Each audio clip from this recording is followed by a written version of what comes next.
Amém, queridos? Não é uma mensagem evangelística, tá? É uma mensagem para discípulos, é uma mensagem para quem se tornou responsável, amém?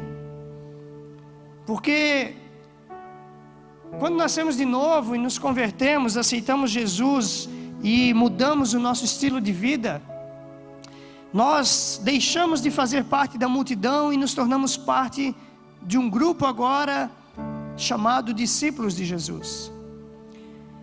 E esse grupo de discípulos é um grupo de pessoas falhas, errantes, pecadoras, com problemas e situações a serem vencidas. Mas é esses que Deus vai usar. Amém? Quantos aqui gostariam de ser usados como Pedro, por exemplo? Quantos? Levantem a mão aí. Quantos gostariam de ser usados como Davi? Um homem segundo o coração de Deus. Como qualquer outro discípulo, como João. Aleluia, né? Agora deixa eu dizer uma coisa. Davi foi um homem que, segundo o coração de Deus, mas Davi pecou, adulterou, assassinou, cometeu um genocídio. Você gostaria de fazer parte disso na sua vida? Pedro, ele se converte e diz que vai defender Jesus e vai guerrear por Jesus, não vai deixar Jesus morrer. E na primeira oportunidade que ele é provado, ele nega Jesus 3 vezes. Jesus aparece ressurreto para Maria Madalena e ele diz: vai e conta aos discípulos e a Pedro. E ela vai e conta que ele ressuscitou. E eles não acreditam. Jesus manda eles pregarem, mas eles se escondem dentro de uma casa depois da crucificação, ficam escondidos com medo. E ele tem que aparecer no meio deles e dizer: paz seja convosco.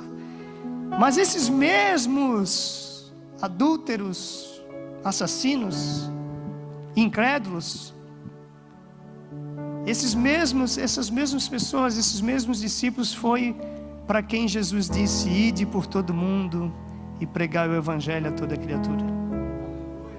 Porque não se trata de quem eles eram, e sim de quem eles se tornariam em Cristo, do que Cristo tornou eles. Então, querido, não se trata muito de quem nós somos, mas de quem Deus vai nos tornar, amém? Você consegue compreender isso? Talvez haja algumas dificuldades nas nossas vidas ainda, alguns obstáculos a serem vencidos, mas o segredo é permanecer, porque se nós permanecermos, nós vamos ser quem Deus quer que a gente seja, e vamos realizar aquilo que Ele quer que a gente realize nessa terra. Glória a Deus. Você está sedento aí por Deus? Aleluia. Então eu quero dizer que nós vamos pregar hoje sobre batismo com o Espírito Santo, amém? Glória a Deus. Quem quer ser batizado com o Espírito Santo hoje? Levanta a mão aí, bem alto. Amém. Meia dúzia? Tá bom.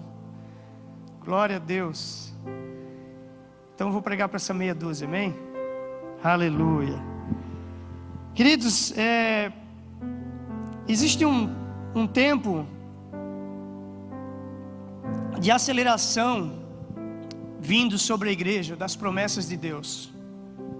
Nós estamos numa época muito boa em termos positivos e negativos, porque até aquilo que é negativo se torna positivo para Deus.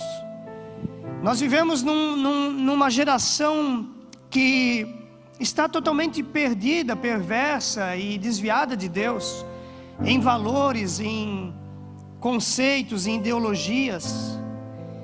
E isso é muito ruim, amém? Mas isso também é muito bom. Por que é muito bom? Porque sempre que Deus trazia o avivamento, havia um quadro de caos no mundo. Então, devido a esse quadro de caos, nós estamos prestes a viver um avivamento. E um dos maiores avivamentos, se não o maior avivamento de todos. Eu não sei o que você sabe por avivamento, eu não sei o que você conhece por avivamento, eu não sei o que você já ouviu falar de avivamento, o que você já estudou sobre avivamento, e eu aconselho você, jovem, a a conhecer avivamento, a saber o que foram os avivamentos, o que Deus fez no mundo depois de Atos 2:4, o dia de Pentecostes.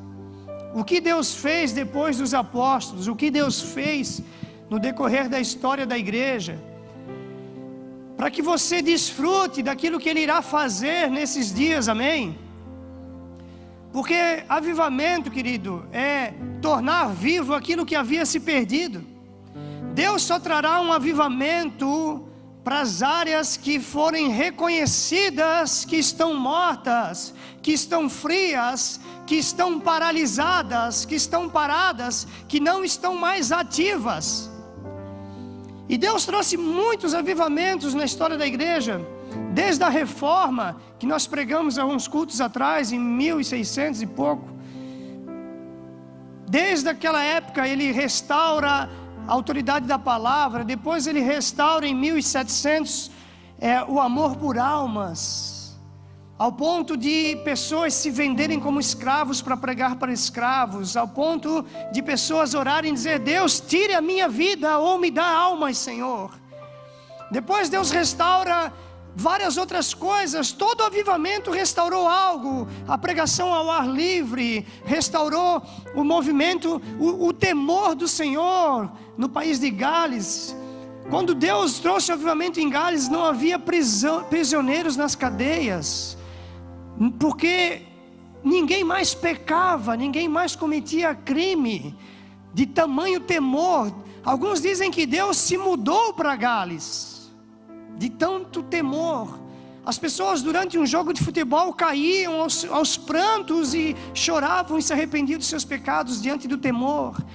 Depois dali, um outro ministro nos Estados Unidos, ele começa a pregar sobre oração em línguas, por causa que a nação americana tinha se tornado cética em relação ao poder, aos dons. E ali ele prega sobre oração em línguas e ninguém acreditava. E um homem de origem afro-americana, ele era proibido de entrar na sala de aula para ouvir a pregação, porque ele era negro. E ele assistia por 2 anos do lado de fora da janela, rejeitado. E um dia ele para o professor no corredor e diz: será que eu posso receber isso que você está pregando? E o professor disse: é lógico, você é o único que acredita naquilo que eu prego. E ele começou a pregar num grupo de 7 pessoas sobre oração em línguas, sem ter recebido a oração em línguas. Querido, entenda uma coisa: existem 2 tipos de mensagem que um pregador pode pregar: aquilo que ele já viveu em Deus e aquilo que ele deseja viver em Deus.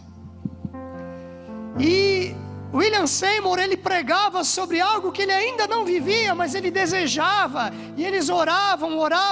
E a mulher dele é batizada com o Espírito Santo antes dele. Ela começa, na mesma hora, a tocar piano clássico. Quem toca teclado sabe o que é tocar piano clássico. Quem não toca nada, talvez não tenha noção. Ela começa a tocar piano clássico sem nunca ter feito nenhuma aula. Ela fala e canta em 7 idiomas. Isso é avivamento, querido. Avivamento é algo extraordinário que Deus faz, que é impossível ao homem fazer. E aí o William Seymour também é cheio do Espírito Santo, e ora em línguas, ele começa a pregar.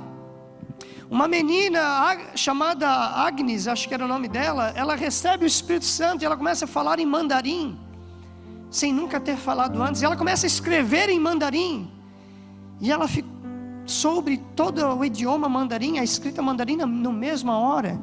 E isso foi desencadeado muitas outras coisas, e como a missão transcultural a partir dessa experiência. E Deus sempre foi restaurando coisas no avivamento. Há sempre o que ser restaurado nas nossas vidas, que foi perdido.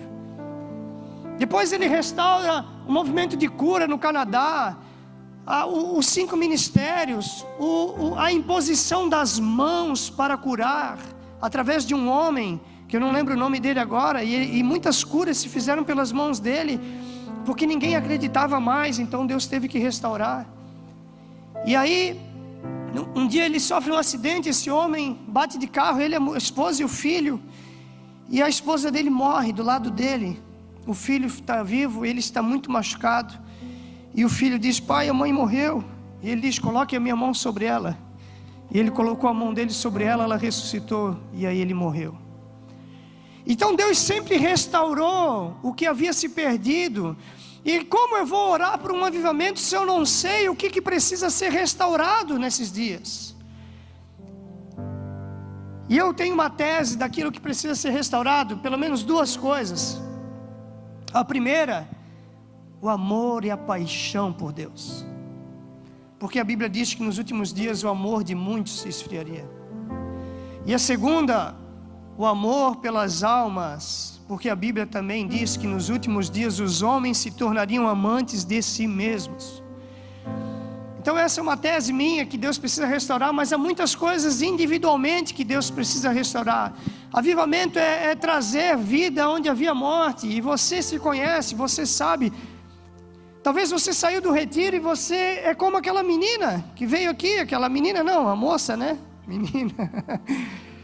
E ela disse: eu queria eu queria ir para o retiro de novo. Eu conheço pessoas que foram em 32 retiros. E elas continuam querendo ir em retiro. Glória a Deus, vai em todos os retiros que você puder. Mas talvez agora algumas pessoas aqui pode ser que se encontrem como ela. Poxa, eu queria tanto viver o que eu vivi lá aqueles 3 dias. Eu queria tanto sentir o que eu senti lá, porque eu não estou conseguindo. E eu quero dizer que às vezes é assim mesmo, gente. Eu estou 3 dias buscando uma palavra para pregar para você, e eu estou confuso. Eu vou orar. Eu preguei quarta-feira numa igreja aqui, houve muito mover de Deus, milagres. No outro dia você acorda vazio, você parece que está um graveto seco. Como assim, Deus? Ontem eu estava lá pregando, houve um mover, batismo com o Espírito Santo, curas instantâneas, e agora eu estou aqui seco, vazio. Porque existem 2 maneiras de você se esvaziar, ou melhor, 3 maneiras de você se esvaziar.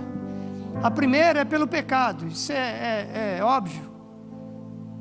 A mosca morta caindo no perfume do perfumeiro, ela estraga todo o perfume. Às vezes basta algumas coisinhas para a gente perder aquilo que a gente conquistou. A segunda é por esfriamento. Você deixa de orar, deixa de jejuar, deixa de ler, meditar na palavra, automaticamente você vai esfriando e perdendo aquela unção, aquela glória, aquela sensibilidade. A unção, o poder de Deus. E a terceira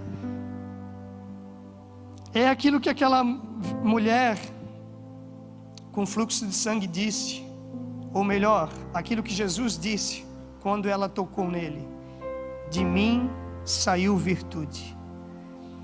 Quando nós desempenhamos a obra de Deus, ministramos, fazemos a obra, realizamos a obra, existe uma medida de unção para realizar a obra, porque a obra não é realizada sem poder, amém?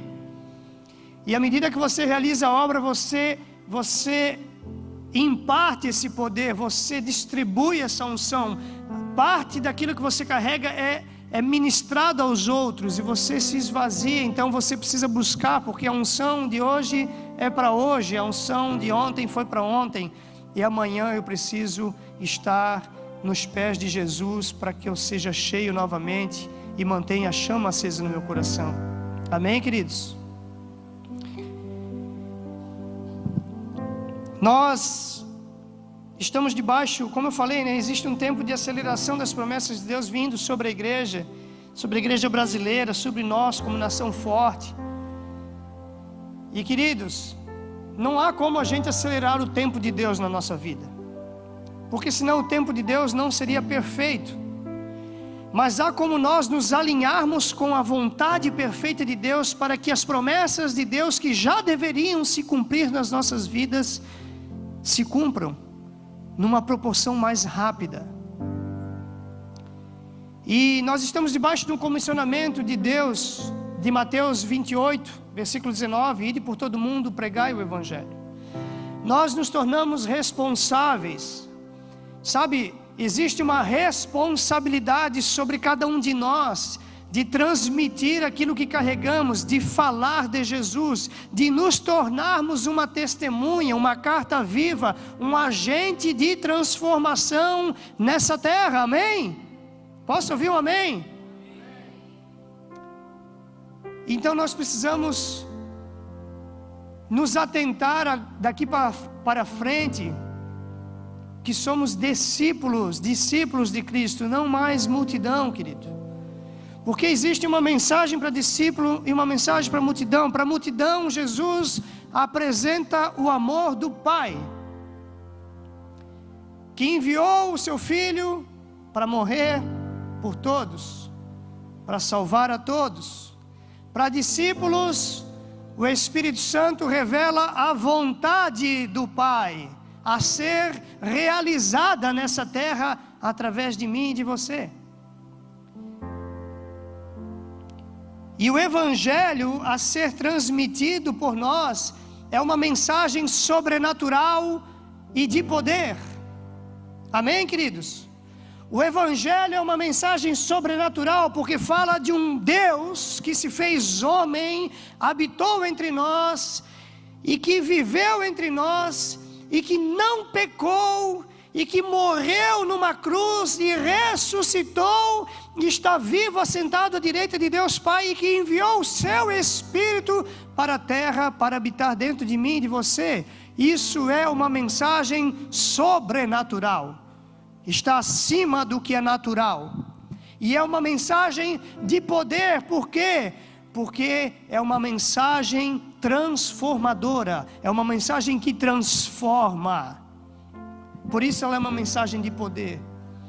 E nós, como anunciantes dessa mensagem, precisamos do poder de Deus para anunciá-la, para que então a nossa mensagem, ou melhor, para que o poder testifique a nossa mensagem. Porque se nós anunciarmos o Evangelho sem poder, será só mais uma mensagem. Agora, se nós anunciarmos o Evangelho com poder, será uma mensagem transformadora na vida daqueles que ouvirem, como nos transformou um dia. E para isso nós precisamos de poder do alto. Quando Jesus estava em terra, Ele pregou para muitas pessoas, Ele se tornou conhecido em Jerusalém por um grupo de pessoas. Mas quando o poder de Deus vem em Atos sobre os discípulos, a mensagem de Jesus foi pregada em toda Jerusalém, Judeia, Samaria e os confins da terra. O impacto da pregação, do anúncio dessa mensagem se tornou numa proporção muito maior por causa do poder. Quando o poder veio em Atos dos Apóstolos e encheu eles, a partir desse momento eles começam a pregar, a curar, a realizar sinais e maravilhas, por causa do poder. E esse poder, querido, Jesus disse que nós receberíamos, porque Ele disse que nós faríamos as obras que Ele fez e ainda maiores. E existe uma diferença entre a presença e o poder. Nós sabemos que a presença é mais importante que o poder. Nós sabemos que a presença é melhor que o poder. Nós sabemos que a presença procede o poder de Deus. E a presença diz respeito a um relacionamento íntimo, que o pastor Joel vai pregar amanhã, amém? E eu quero que todos vocês venham no culto para ouvir. Só que não dá para separar a presença do poder, não tem como, porque a presença, o poder está na presença. Quando Jesus estava preso, ele disse para João Batista, mandou os discípulos dele perguntarem se ele era o Cristo ou se haveria outro. O que Jesus disse?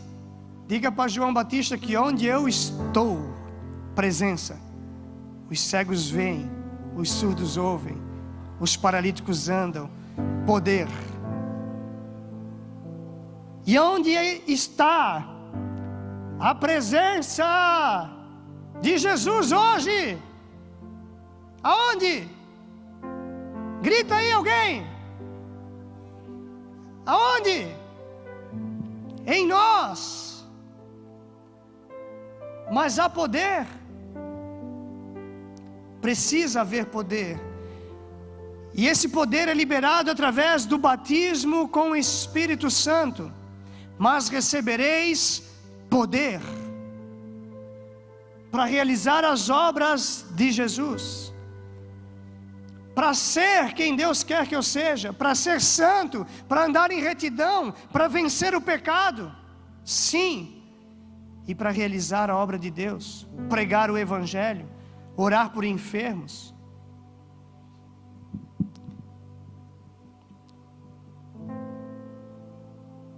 Não há como cumprirmos o nosso chamado, queridos, sem poder. Mateus 28, 18, Jesus disse: é-me dado todo o poder nos céus e na terra. E em João 20, 21, Jesus disse: assim como o Pai me enviou, eu vos envio a vós. A palavra enviou é apostelo. Tem a ver com apostolado, apostólico, envio. E a palavra enviou, apostelo, significa separar para uma missão e equipar com total apoio em poder e autoridade. Jesus disse aos discípulos, e essa palavra serve para mim e para você: assim como o Pai me enviou, eu vos envio a vós. Com a mesma autoridade que Jesus tinha e com o mesmo poder que operava nele. Porque Atos 10, 38 diz que Deus ungiu a Jesus de Nazaré com o Espírito Santo e com poder, o qual andou por toda parte, fazendo o bem e curando. E a Bíblia diz que o Espírito está sobre nós. A Bíblia diz que o batismo está liberado para todo aquele que crê, para que receba poder para realizar as obras de Deus. E eu tenho pregado essa mensagem em alguns lugares nesses últimos meses. E eu tenho encontrado, querido, pessoas famintas, sedentas. E eu tenho encontrado pessoas, não sei nem qual palavra usar. E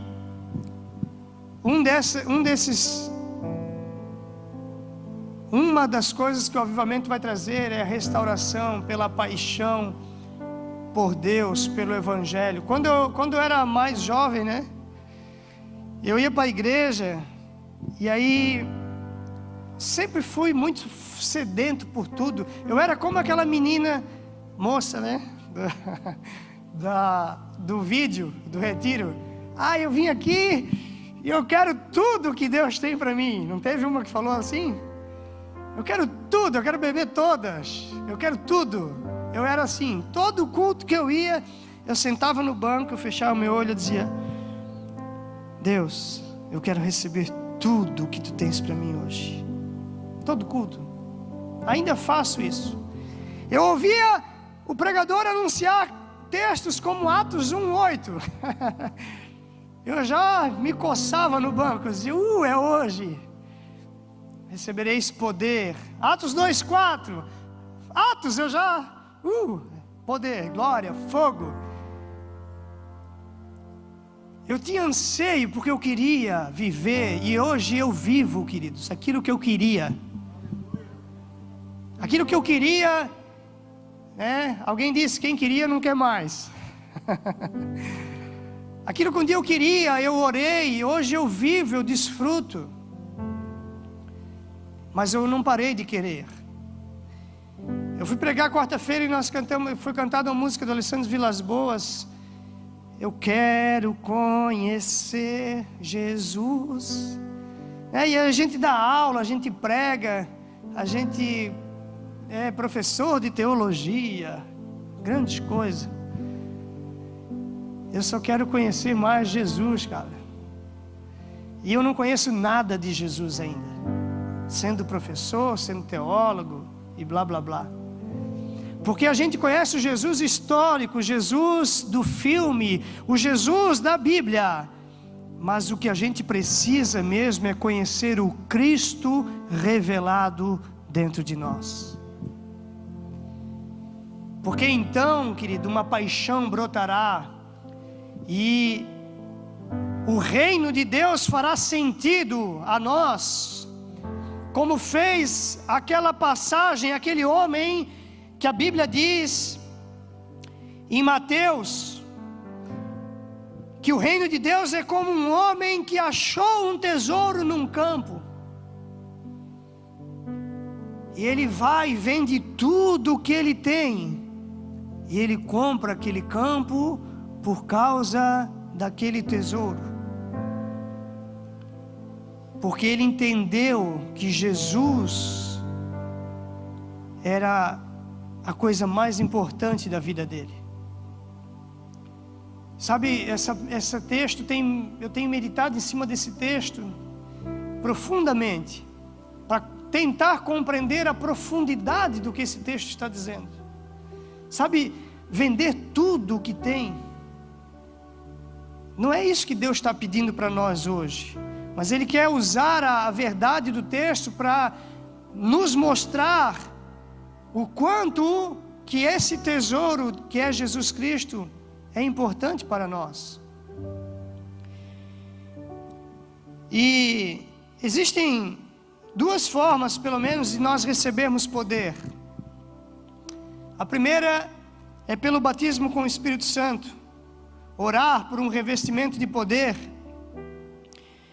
Mateus 3:11, João Batista disse: eu vos batizo com água para perdão dos pecados, mas virá outro após mim que vos batizará com o Espírito Santo e com fogo.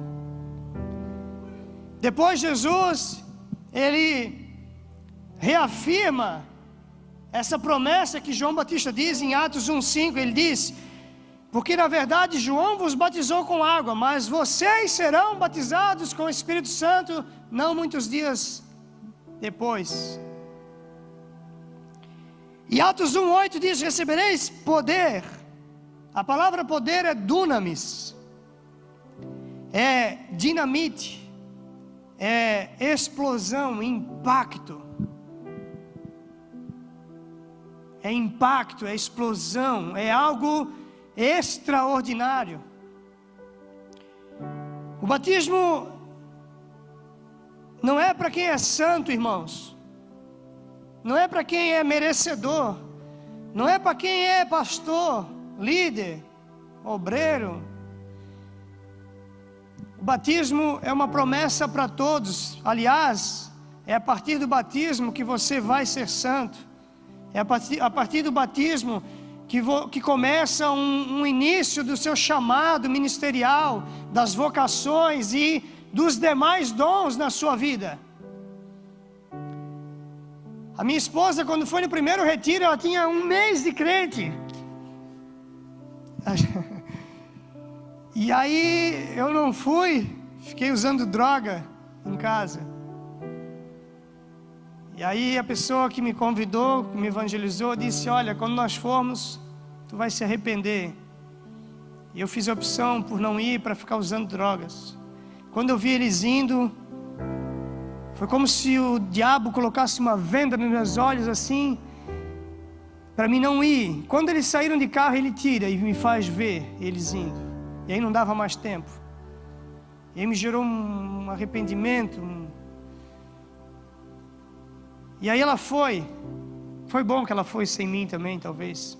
Tudo tem um propósito. Pôde se abrir mais e tal, tudo mais, né? E ela foi, não entendia nada, 1 mês de crente, não sabia nada, gente. Pecadora, cheia de falha, como qualquer um. Mas um desejo de ser santa. E ela achava que o batismo era para o pastor, para os pregadores lá e tal, para quem estava já, que nada. Ela foi pega lá, ficou até no outro dia orando em línguas, chegou em casa orando em línguas. Meu Deus, que é isso? Não entendia nada.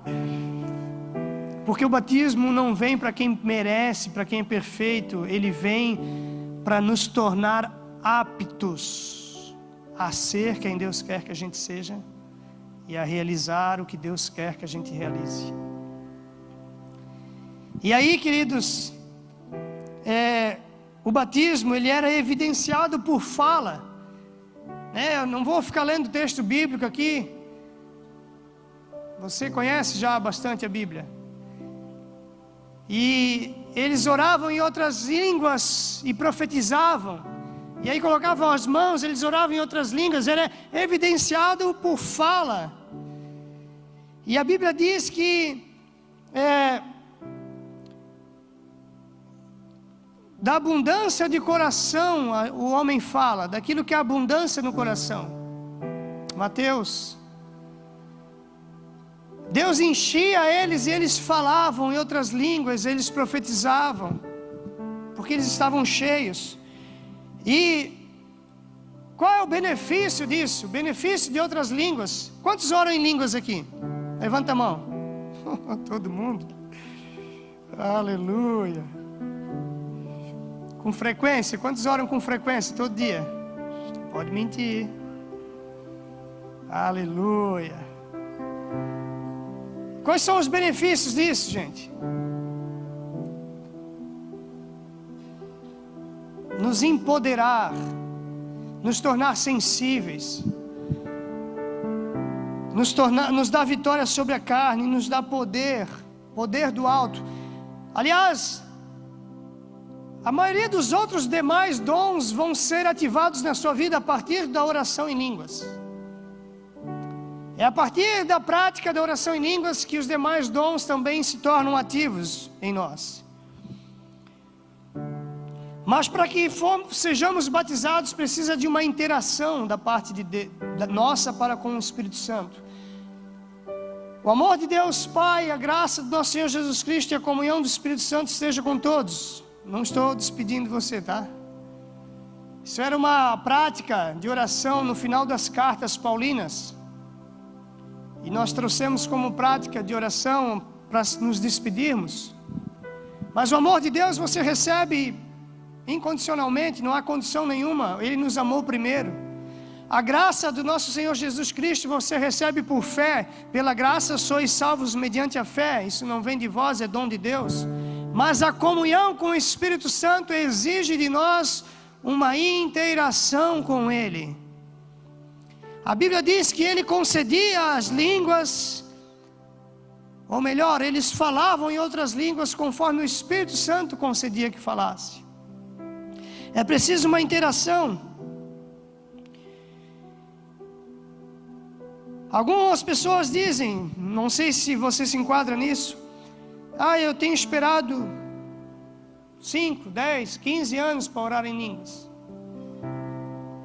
Eu vou dizer para você que você vai continuar esperando e nada vai acontecer se você não interagir com o Espírito Santo. Amém? É preciso falar aquilo que Ele coloca no seu coração, na sua mente, e pronunciar. E algumas pessoas, rapidamente eu vou falar sobre isso para aquele grupo de pessoas que não oram em línguas. Depois eu vou seguir a mensagem de outra maneira. Por que eu não recebo alguns paradigmas? Você não recebe por alguns paradigmas. Eu quero pular para cá. Porque para aqueles que recebem, oxalá, né? Para aqueles que já oram, glória a Deus por isso. Para aqueles que não oram, talvez o foco seja para você nessa noite, porque Deus quer encher a sua vida, quer dar esse dom para você. A partir do momento que você se entrega a Ele, que você crê, porque é uma promessa de Jesus para a sua vida. Quais são os paradigmas? Algumas linhas teológicas, alguns ensinamentos que trazem incredulidade de que não é para esse tempo, não é para você, você não merece. Alguns sofismas na mente, tem que ser santo, tem que ser dizimista. Cara, eu preguei sobre isso alguns cultos atrás, e um casal que veio de uma igreja talibã evangélico aí, tradicional. A pessoa foi cheia aqui do Espírito Santo e eles estavam alegres, felizes, porque eles não eram, porque falaram que eles nunca seriam batizados, porque a moça usava calça e cortava o cabelo. E aquilo entrou nela como um sofisma. O sofisma é uma mentira que tenta se passar por uma verdade na sua mente. Mas a Bíblia diz que a unção quebra todo jugo, amém? Derrubou aquela crença da mente dela e ela foi cheia do Espírito Santo. Crenças limitantes. Eu vou imitar o meu irmão, vou falar a língua dele. Querido, a língua do Espírito Santo é uma só. Assim como o português é uma só, o inglês é uma só, e nós repetimos muitas palavras semelhantes, a língua do Espírito é uma só. E fale aquilo que você quiser falar, independente se o seu irmão está falando, porque a língua é do Espírito. Outra coisa, vergonha, o que vão pensar de mim se eu começar a falar? Agora de máscara talvez é a melhor forma de você começar a falar, né? Ninguém vê, né? Mas não é não, tá? Ninguém pensa nada de ninguém. A única coisa que as pessoas pensam é: vai lá, estou torcendo por você. Eu quero ver você orando em línguas. Eu quero ver você cheio do Espírito Santo. Eu quero ver você desfrutando de tudo que Deus tem para você. Ou vergonha. Eu tenho vergonha, né? Aquela turma ali toda hora em línguas. Aí só eu não oro naquele lado ali. Aí eu vou ficar aqui na minha, né? Senão eles vão saber que eu não oro em língua. Por quê? Porque existia um conceito errado na igreja, desde lá de trás, de Atos, da igreja primitiva, que o que ora em língua é mais espiritual do que o que não ora, e o que não ora é menos espiritual. E isso é uma mentira do diabo. E quem pensa assim é soberbo, orgulhoso, presunçoso, e daqui a pouco Deus passa a perna nele e ele cai, porque a soberba precede a queda. Eu conheço pessoas que não oram em línguas, são muito mais retas do que alguns que oram. Ou alguns acham que vai vir um raio do céu, né? Vai tomar você, um negócio incontrolável, e daqui a pouco a sua boca vai começar a mexer sozinha e você vai começar a falar. Não, queridos. É preciso uma interação. Amém, queridos? Glória a Deus. Agora eu vou passar para uma segunda parte da mensagem. Meu Deus, já é 9h30. A segunda forma de recebermos poder é por transferência de unção. Amém? Já ouviu falar nisso? Não? Quem nunca ouviu falar nisso? Pode levantar a mão aí, né? Não precisa ficar com vergonha. Amém. Então todo mundo já ouviu, né? Transferência de unção, querido, por imposição de mão. Transferência de poder por imposição, impartição. Hebreus 6, do 1 ao 12, fala sobre as doutrinas alimentares, que são bases do cristianismo: arrependimento, fé, os batismos, batismo na água e no Espírito Santo, imposição das mãos, ressurreição, juízo de Deus. São doutrinas elementares da fé, vigentes nos nossos dias, e a imposição das mãos é algo importantíssimo. E a pandemia veio roubar isso. Roubou por um ano e meio. Mas Deus botou um fim nisso, amém? Está botando. Porque sempre que Deus queria agir no Antigo Testamento, transferindo algo, havia a imposição de mãos. A mão do Senhor veio sobre o profeta. Salmo 118 diz que pelas mãos do Senhor são feitas proezas. A mão do Senhor veio sobre Elias, a mão do Senhor veio sobre Daniel, a mão do Senhor veio sobre Ezequiel. Sempre que a mão do Senhor vinha sobre alguém, havia uma impartição de poder. É por isso que é tão importante nós não deixarmos qualquer um colocar a mão na nossa cabeça. Porque sempre que há uma intenção espiritual na imposição, há transferência. Sempre que há uma intenção espiritual. Quando não há, não tem problema. Senão qualquer aperto de mão, se você desse a mão para o endemoniado, você ia ficar endemoniado, né? Não, é quando há uma intenção espiritual de impartir algo, há transferência. E queridos, a unção é algo que você precisa amar e desejar como uma das coisas mais importantes para a sua vida. Porque a unção vai tornar você quem você nunca seria sem ela. A unção vai levar você a realizar coisas que você jamais realizaria sem ela. E a unção vai colocar você em lugares que jamais você seria colocado sem ela. Sem unção não há cristianismo, porque o cristianismo é o poder de Deus. O evangelho é o poder de Deus. Foi através do poder de Deus que o evangelho chegou até nós. E é através do poder de Deus que o evangelho precisa ser propagado através de nós. Daqueles que se tornaram responsáveis por carregar a chama, a tocha.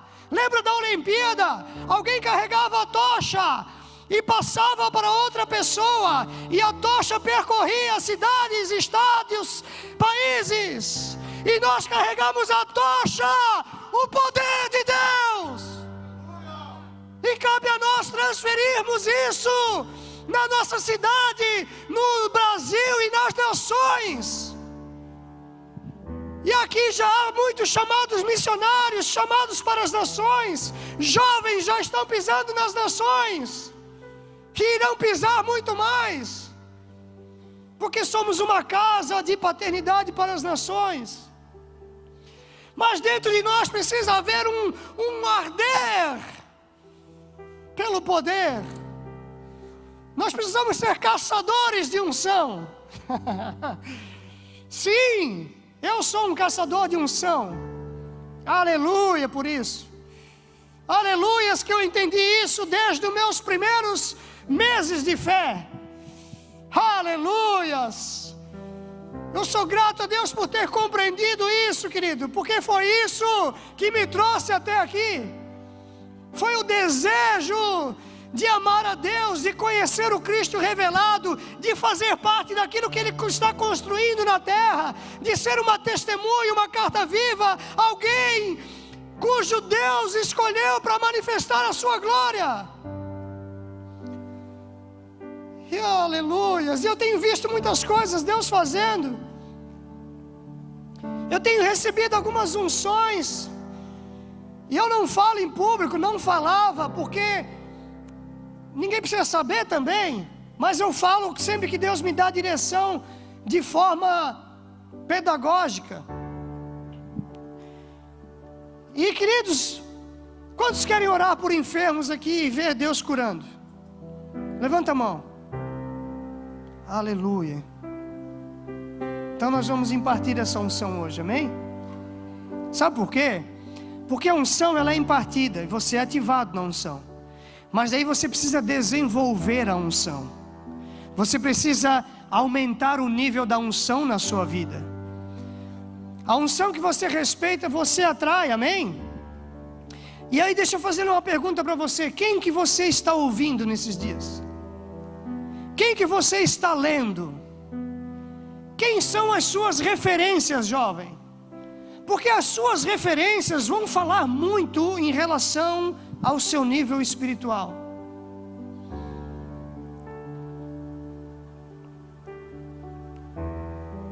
Não é pessoas famosas, querido, com milhares de seguidores, nem sempre carregam algo que será relevante para a sua vida. Às vezes as pessoas que caminham do seu lado têm mais para lhe oferecer do que essas pessoas que você tem ouvido, assistido e seguido.